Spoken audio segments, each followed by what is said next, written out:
Merci, merci à tous d'être ici. Je vois qu'il y a beaucoup de monde, malgré l'amusant décret anti-barbecue qui a été lancé par la mairie, que j'ai appelé moi personnellement le fameux décret saucisse, puissante arme de nos adversaires. Enfin, je constate que nous sommes tous bien là et que tout va bien. Voilà.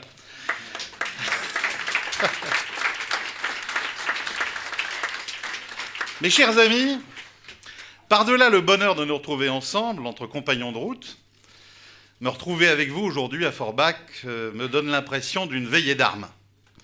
C'est en effet le premier bivouac avant la bataille pour la France. Je sais que les choses sérieuses vont commencer maintenant. Ce qui me fait dire cela, c'est l'évidence du retournement de cycle auquel nous avons assisté cet été. Il aura suffi d'une année pour que le pouvoir macronien dilapide le bulletin de son hold-up de mai 2017. Apparemment, ça coûte cher, une cavale, surtout pour le président des riches. La poupée gonflable du capitalisme se cherche des rustines. Le triomphalisme pédant adopte un profil bas. La référence à leur dernière et unique victoire électorale se teinte déjà chez eux de nostalgie. Ainsi s'achève le temps des arrogances. Les pages glacées de Paris Match vont rapidement jaunir. Nous allons enfin pouvoir faire de la politique. Je savais, merci. Je savais bien sûr que la mystification ne durerait pas. L'escroquerie d'un probable nouveau monde qui remplacerait l'ancien monde ne pouvait pas faire longtemps illusion, parce que la recette du « regardez comme je suis nouveau » est aussi vieille que la publicité sur les paquets de lessive. Or, Macron est un médiocre. Et comme tous les médiocres, il est incapable d'originalité et il est pathétiquement prévisible. Après les sérénades du glamour, après les litanies de lessiveuses et après les trompettes de Jupiter, nous assisterons au Macron 2019 qui fera donner les grandes orgues sur un air bien connu, le « c'est moi » ou le chaos. Il enfilera un costume gris, le président des dévots deviendra le président par défaut et adoptera la stratégie de la consolation, vieille rengaine des stratèges de seconde zone. Macron fait le pari du vide politique, le pari de l'absence de contre-projet. Et cette idée abjecte postulant que les Français préféreront toujours leur chaîner les coups plutôt que l'incertitude est un mauvais pari. Mauvaise analyse, Macron et ses conseillers se trompent lourdement. En effet, le libéralisme tel qu'on le pratique aujourd'hui, dogmatique et falsificateur, tire ses dernières cartouches et l'inévitable déception laissera place à un désir de souveraineté appelé par une immense majorité de Français. Ce désir sera palpable. Et seuls les idiots voudront croire que Macron en tiendra compte.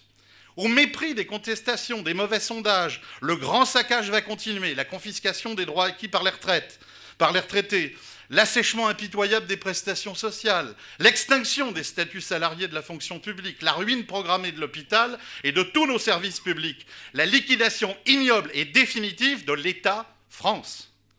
Pourquoi la purge va-t-elle se poursuivre et s'intensifier ? Simplement parce que Macron n'a pas été mis en place pour servir la France et les Français.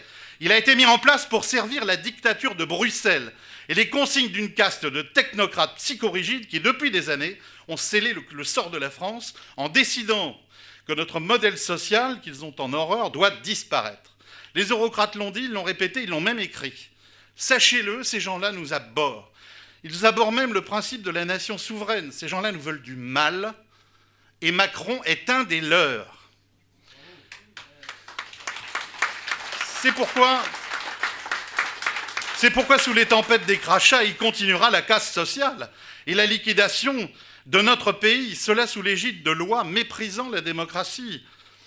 Telles les directives de Bruxelles qu'on nous impose, les lois extraterritoriales de la justice américaine, les licences de GAFA et autres lois scélérates qu'on évitera de soumettre au suffrage du peuple pour mieux les lui imposer. Macron a signé l'abandon d'Alstom à General Electric. Macron signe l'abandon d'ADP. Macron signera l'abandon d'Airbus à Boeing. Il est là pour ça. C'est son job. Rien ne l'en détournera. L'homme ouvrira sans état d'âme les portes de la France aux pilleurs, consentant à tous les reniements et avançant de moins en moins masqué. Tous ces mots, ces gestes, ces actes transpireront la trahison assumée. Et j'en viens à me poser une question, comme vous tous. Y a-t-il encore un Français à l'Élysée? Le poison libéral, libre-échangiste, cosmopolite aura bientôt un tel goût d'infamie que le désir de souveraineté sera le prochain cri du peuple français. Devant ce tableau cynique et mortifère, il n'est pas besoin d'être devin pour prédire un sursaut souverainiste inévitable, irrépressible et salutaire. La délivrance des nations souveraines est le dernier recours des démocraties, c'est-à-dire le respect de la volonté des peuples bafoués que des élites auront réduit à l'état de variable d'ajustement pour des indicateurs de la finance. Cette déferlante est attendue partout en Europe. Elle surgira d'abord dans les urnes, et à chaque scrutin européen, national ou local, le souverainisme sera la donnée incontournable de toutes les élections à venir. Cette puissante idée nourrira toutes les analyses des politologues, elle soutiendra toutes les colonnes des éditorialistes, et elle épouvantera tous les gourous européistes, évidemment les fanatiques de la monnaie et les psychopathes des comptes à l'équilibre. Il va de soi que notre mouvement va fatalement recueillir sa part de la déferlante souverainiste. Ceci est une certitude qui relève de la mathématique électorale. De même que les opportunistes d'En Marche de juin 2017 avaient raflé l'effet d'aubaine résultant de la présidentielle, l'effet d'aubaine, cette fois-ci, ira dans l'autre sens du courant vers les oppositions souverainistes. Reste à savoir maintenant quelle part reviendra à notre mouvement, si les patriotes n'auront qu'une bonne part de l'écume de la vague ou s'ils vont créer une énorme surprise. À cette question, et devant vous, je me garderai d'hasarder des pronostics et encore moins de disserter sur les chiffres des sondeurs d'opinion. En revanche, je vous dirai que l'heure n'est pas au doute. Douter aujourd'hui de nos prochains succès ne serait pas seulement contre-productif, ce serait une erreur historique. Le bateau des victoires est au port, tous les vents sont favorables, et maintenant, ce qui compte, c'est le travail militant, le contact avec les gens et leurs souffrances et l'espoir que nous porterons tous.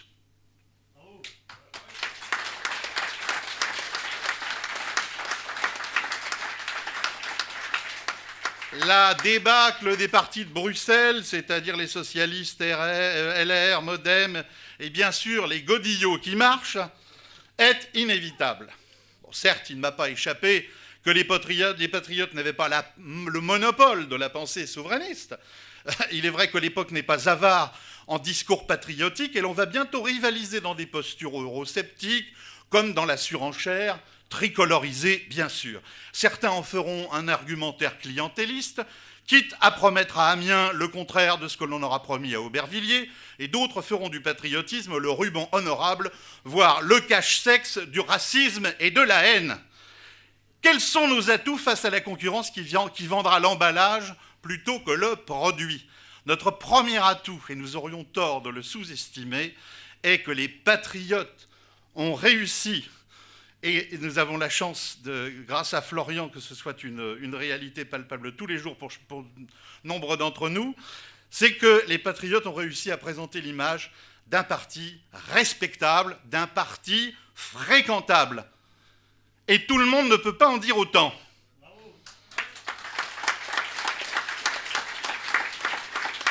Cette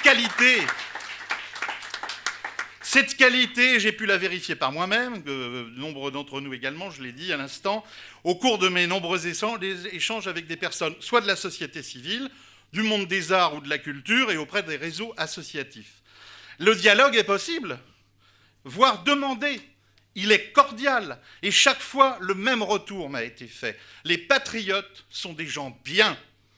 Puisque nous sommes les patriotes, nous sommes fréquentables. Moins d'un an après le congrès fondateur de notre mouvement formidable a déjà gagné le pari de la respectabilité politique, c'est-à-dire l'étape qui précède la crédibilité politique. Et quand les bulletins de vote s'étaleront dans l'isoloir, cette qualité précieuse fera bien sûr souvent la différence.